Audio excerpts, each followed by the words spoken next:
السلام عليكم مشاهدي قناه فاطمه المغربيه، كي دايرين؟ لاباس عليكم؟ نتمنىكم تكونوا بخير وعلى خير ان شاء الله، ولقاكم هذا الفيديو في احسن الاحوال، ومبروك عواشركم، مبروك عليكم هذا الشهر، ندوزوه ان شاء الله كاملين بالصحه والسلامه ان شاء الله. اليوم غادي نصايب معكم واحد التحليه. انا هنا عندي بسكوي درتو في هذا الهاشوار، اي بسكوي اي نوع ديال البسكوي عندكم تستعملوه.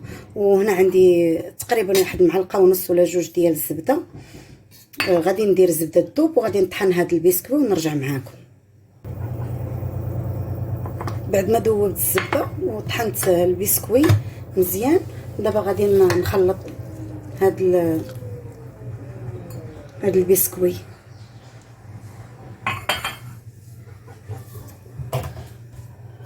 غادي نخلطو مع الزبده، غادي نزيد فيه واحد الساشي ديال الكاكاو،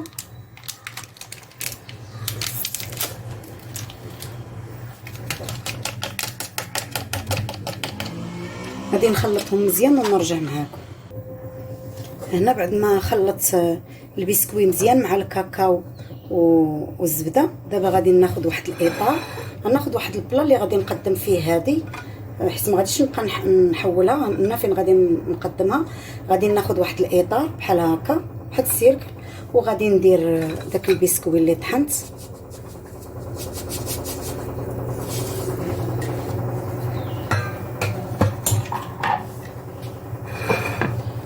غادي نحاول نقادو بحال هكا.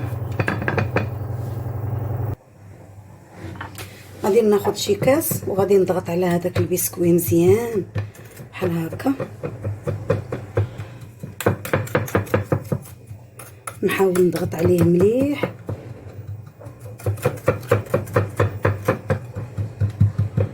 بهذه الطريقه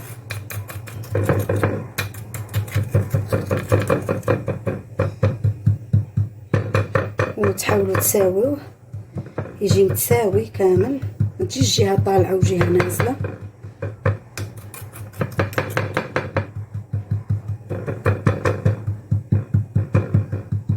غادي نضغط عليه مزيان وغادي نديروه في الثلاجه باش يبرد ونرجع معاكم. ودابا غادي ندوز للمرحله الثانيه اللي غادي نصايب الكريمه ان شاء الله. غادي ناخذ واحد جوج بيضات،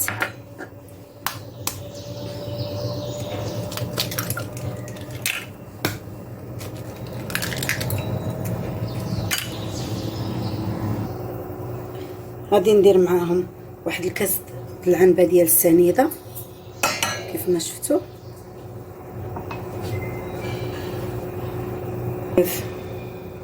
غادي نضيف واحد الساشي ديال الفاني،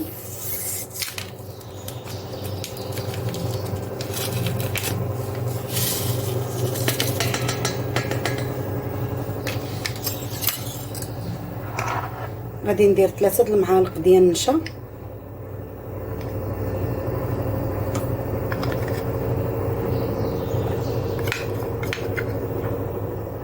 انا هنا المعالق راه عبرتهم عاد درتهم في هاد السلافه.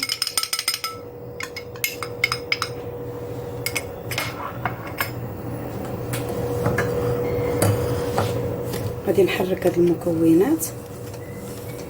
هاد الكريمه راه كتجي رائعه، كتجي زوينه.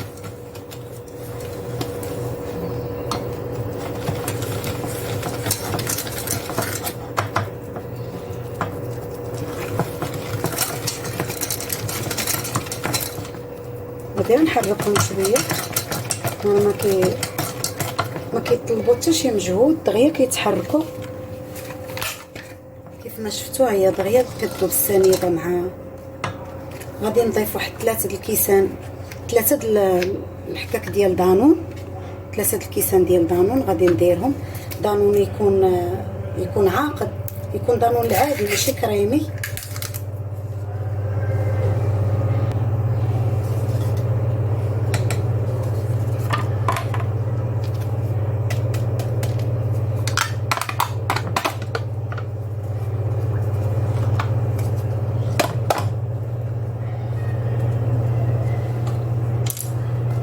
غادي نحرك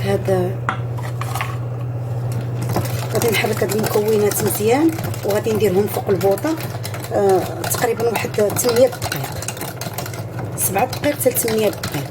المهم الخليط راه فاش كيكون خضر، يكون البيض خضر هكا ما كيتهش في سميتو في الطراب، ومنين كيطيب راه كيتهز دغيا. انا غادي نديرو دابا يطيب وهانتوما معايا. كيف ما شفتوا معايا الكريمه ها هي فوق البوطه.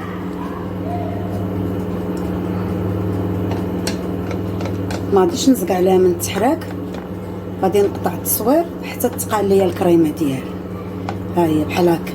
دابا راه ما كتهش في الطراب، ومنين غطيب راه غادي تولي تهز في الطراب. الكريمه ديالي كيف ما شفتوا ها هي طابت، شتي ولات كتهز في الطراب. ها هي طابت، ولكن راه ما كتحيدوش من حداها من التحريك. هنا غادي نزيد واحد المعلقه كبيره ديال الزبده محطها سخونه، وغادي ندوبها معاها حتى تذوب مزيان. هاد الزبده غادي نبقى نطرب حتى تذوب الزبده مزيان، وغادي نرجع نخويها في المول. هنا جبت المول من الثلاجه، وغادي دابا ندير فيها هذيك الكريمه، نقاد ليها الوجه ديالها وندخلها للثلاجه.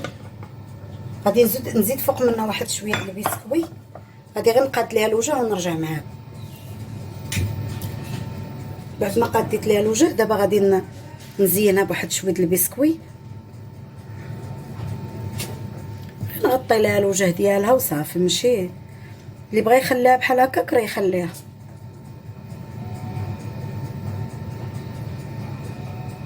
نحاول نقادو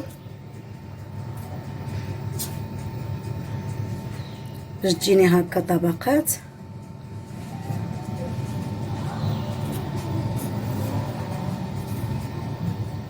غادي ندخلها للثلاجه وانتم معايا. التحليه ديالي كتجي على هذا الشكل، كتجي طبقات، كتجي رائعه وكتجي زوينه. نتمناها تعجبكم. وهنا غادي تكون نهايه الفيديو. غادي نقول لكم بسلام عليكم الى فيديو مقبل ان شاء الله. اللهم اديمها نعمه ولا تئلها للزوال.